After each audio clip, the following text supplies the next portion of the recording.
Pokoknya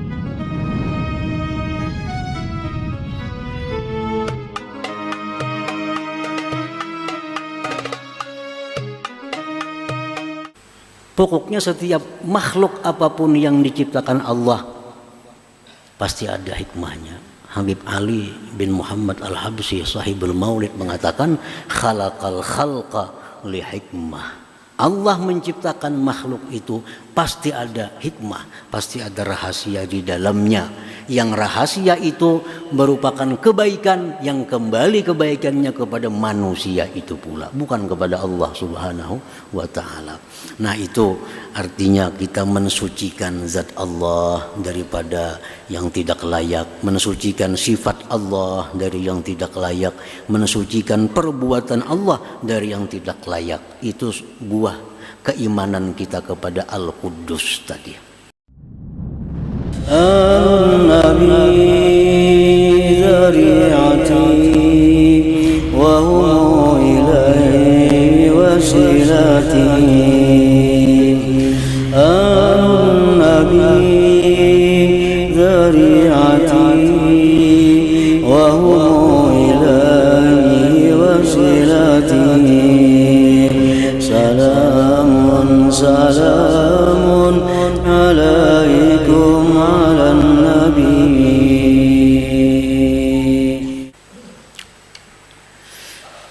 Al-Quddus huwallazi tahhara nufusal abidin min danasil mukhalafat wa tahhara qulubaz zahidin min hubbid dunya wa tahhara qulubal arifin mimma siwahu ta'ala. Al-Quddus pula adalah yang mensucikan hati para ahli ibadah daripada hal-hal yang bertentangan dengan dia. Al-Quddus inilah yang membuat orang itu menjadi bersih daripada dosa. Al-Quddus inilah yang membuat manusia itu bersih hatinya dari sifat-sifat yang tercela. Nah, itu Al-Quddus. Jadi ada makna Al-Quddus yang berhubungan dengan Allah, ya tadi maha suci zatnya ini, maha suci sifatnya, maha suci perbuatannya. Yang berhubungan dengan kita Al-Quddus yang mensucikan anggota tubuh kita daripada maksiat, yang mensucikan hati manusia daripada sifat-sifat yang tercela. Nah, para muhibbin rahimakumullah. Nah, apabila sudah kita tahu makna Al-Quddus seperti tadi, kita wajib beriman, wajib percaya itu. Dan buah keimanan, buah kepercayaan kita kepada makna Al-Quddus tadi membuahkan dua keadaan pada diri kita. Artinya kalau sudah kita beriman lawan Al-Quddus, maknanya itu tadi, nah kita mesti menyikapinya dengan dua hal. Ini samaratul iman, buah iman. Pertama, ayyuqaddisa zatahu wa sifatihi wa af'alahu amma la yaliku bi jamalihi wa jalalihi wa kamalihi. Pertama, kalau kita sudah beriman dengan Al-Quddus tadi, bahwa kita wajib mensucikan zatnya, sifatnya, perbuatannya dari yang tidak patut, dengan kebesarannya, kemuliaan dan keindahannya. Nah, zat Allah, kita sudah beriman zat Allah itu kada bertempat tadi. Nah, jangan dipadahkan lagi Tuhan itu di atas. Sudah tahu bahwa Al-Quddus artinya maha suci Tuhan daripada bertempat. Jangan dikatakan lagi Allah itu di atas. Kehendak di atas jadi. Nyaka kehendak Allah pang nyamannya. Bepahala kita menyebut kehendak Allah. Jadi insya Allah jadi aja. Nah, bagusnya. Kadang mun kehendak di atas jar. Siapa di atas? Itu banyak di atas. Ini kalimat yang salah. Kadang jadi pahala. Bahkan membahayakan akidah. Bila kehendak Allah jadi, kada usah bila kehendak yang di atas. Kada usah. Itu kalau sudah kita beriman kepada Al-Quddus. kalimat di atas itu, karena Allah maha suci daripada tempat. Dan kita mensucikan sifat Allah daripada yang tidak patut dengannya.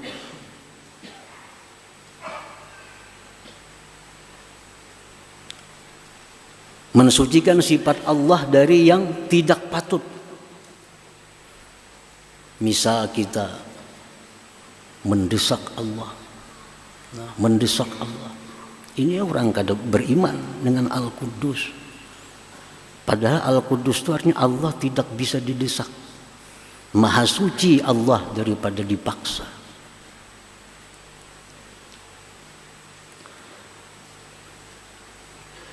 Dan lagi mensucikan perbuatan-perbuatan Allah daripada yang tidak patut. Seperti misalnya ma'iktirat kepada Allah. Kenapa Allah berbuat demikian kepadaku? Nah, itu orang yang belum beriman dengan Al-Quddus. Perbuatan Allah itu berputar hanya dua hal. Satu, anugerah. Dua, keadilan. Antara itu, kalau kada Allah berbuat kemurahan dengan kita, Allah berbuat keadilan. Antara dua. Allah masukkan orang ke surga karena kemurahannya. Allah masukkan orang ke neraka karena keadilannya. Allah berikan hidayah si fulan ini karena kemurahannya. Allah berikan ini sesat karena keadilannya. Dua.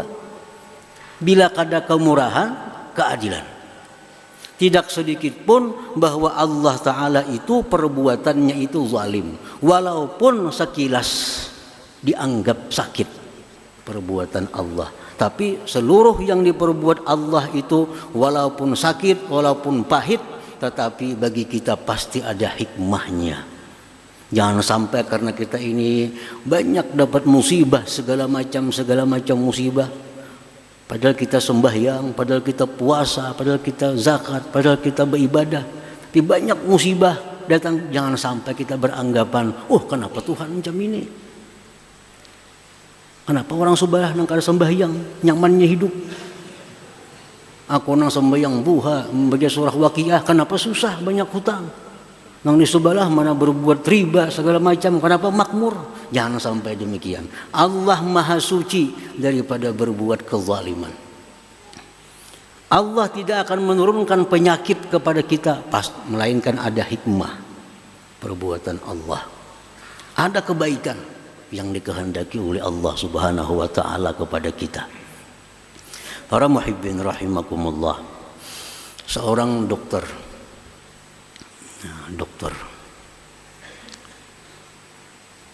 ini memutung kaki seseorang karena kaki orang ini kena penyakit diabetes, gula, lalu kakinya buruk.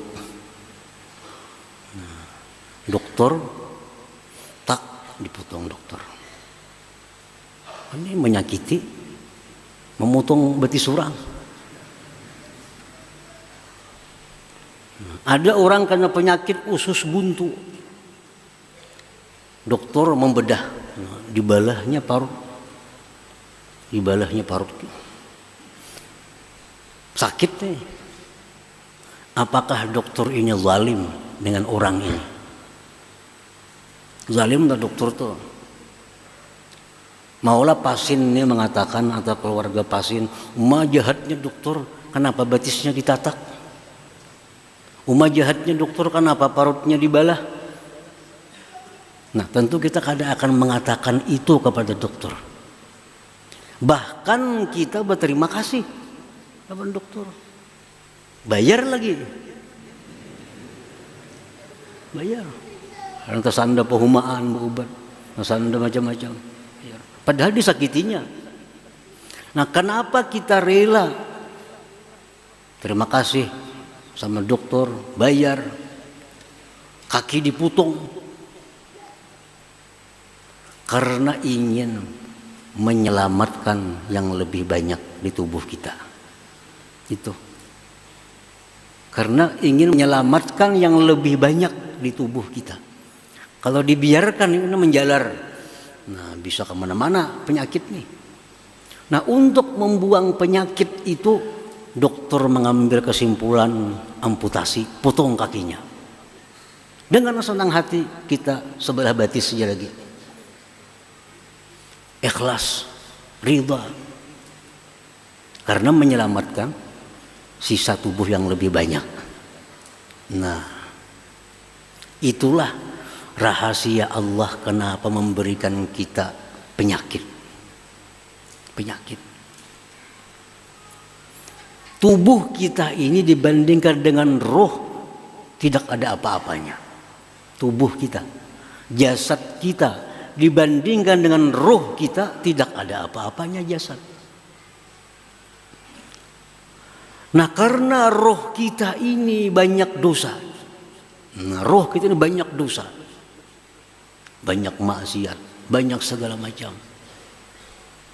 Nah untuk menyelamatkan roh kita ini di akhirat daripada api neraka, diberi Tuhan kita penyakit. Yang dengan penyakit ini Allah hapus dosa-dosa roh tadi. Nah, sehingga kita bersih dan berhak untuk masuk surga Allah Subhanahu wa taala. Nah, itu penyakit. Ini hadis yang sahih menyatakan demikian. Tidak ada satu penyakit pun yang diberikan Allah kepada manusia melainkan ada dosa yang diangkat dari tubuh manusia itu. Mana kita sayangnya roh dengan jasad kita? Mana sayangnya? Sayang roh. Roh kekal. Jasad hancur. Sayang roh. Nah kalau kita sayang roh karena berharga roh daripada jasad, mestinya kita sakit itu kada perlu keluh kasah, kada perlu sedih, kada perlu macam-macam. Terimalah penyakit ini dengan lapang dada. Anggaplah ini dokter yang memotong kaki untuk menyelamatkan bagian tubuh yang lainnya. Jadi Allah menurunkan penyakit itu tujuannya adalah membersihkan rohani kita. Dengan penyakit itu roh kita jadi bersih dan kita selamat dari neraka masuk surganya Allah Subhanahu wa taala. Mana ada manusia yang kada berdosa selain daripada para anbiya. Semua berdosa. Dan salah satu yang menghilangkan dosa adalah musibah, penyakit. Setiap kali penyakit walaupun kasusuban itu ada dosa yang dihapuskan dari Allah daripada kita. Nah disinilah para orang-orang arif billah, orang-orang yang makrifat dengan Allah. Mereka bila dapat musibah, mereka bergembira. Mereka bergembira. Mereka dapat musibah, bergembira. Dapat penyakit, mereka bergembira. Kenapa? Karena ini adalah pembersihan agar rohku bisa bersih menghadap Allah Subhanahu wa taala. Nah, jadi perbuatan Allah taala sedikit pun tidak ada zalim. Segala sesuatu yang diciptakan oleh Allah pasti ada hikmah di dalamnya, pasti ada rahasia di dalamnya. Dan siapa yang tahu rahasia itu, maka dia dapat kebaikan yang sangat banyak. Nah, para muhibbin rahimakumullah. Cuma kadang-kadang ada manusia ini diberi Allah hikmahnya hanya satu, tapi masih ada ratusan hikmah yang tidak diberitahu oleh Allah. Kenapa Allah menciptakan nyamuk? Penelitian para ulama sekian tahun hanya menghasilkan beberapa hikmah di dalamnya. Satu, Allah menciptakan nyamuk. Dengan sebab nyamuk ini ribuan manusia yang bisa hidup dengan nyamuk. Siapa? Pegawai perusahaan pabrik nyamuk. Berapa ribu sedunia nih? Pegawai-pegawai, buruh-buruh, karyawan pabrik obat nyamuk itu. Hanya bisa memberi makan anak bininya dengan gaji itu. Padahal diurusi cuma obat nyamuk. Dakanya kada ada nyamuk, adalah pabrik obat nyamuk kada ada. Nah, itu hanya satu hikmah Kenapa Allah menciptakan nyamuk? Kenapa Allah menciptakan hama wiring? Sehingga orang bahuma, orang bertani habis. Nah, itu banyak hikmah yang didapat. Satu, agar orang yang bertani ini selalu berdoa kepada Allah, selalu berlindung kepada Allah, selalu minta tolong kepada Allah agar dijaga tanamannya oleh Allah, jangan sampai ada hama wiring. Nah, lalu dengan berkat itu lalu kita bisa berdoa lawan Tuhan, bisa minta perlindungan agar perumahan ini jangan sampai diganggu oleh hama wiring. Nah, jakanya karena hama wiring kita kada berdoa itu.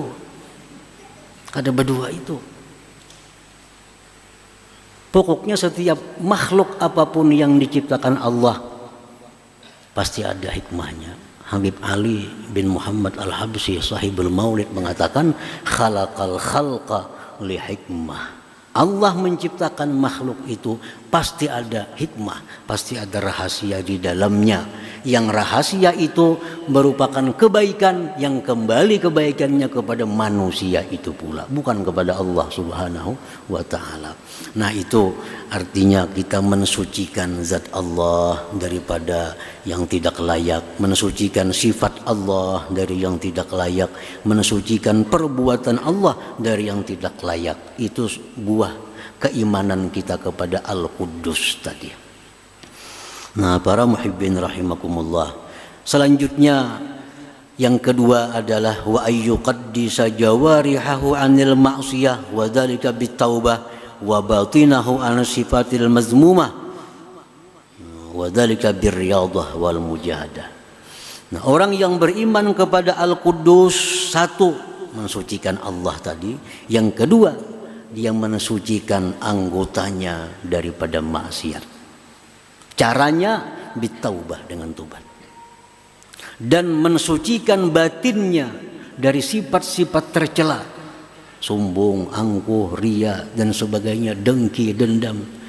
Caranya dengan melatih diri dan berjuang melawan hawa nafsu. Nah, itulah buah keimanan kita kepada nama Allah yang kelima ini, Al-Quddus.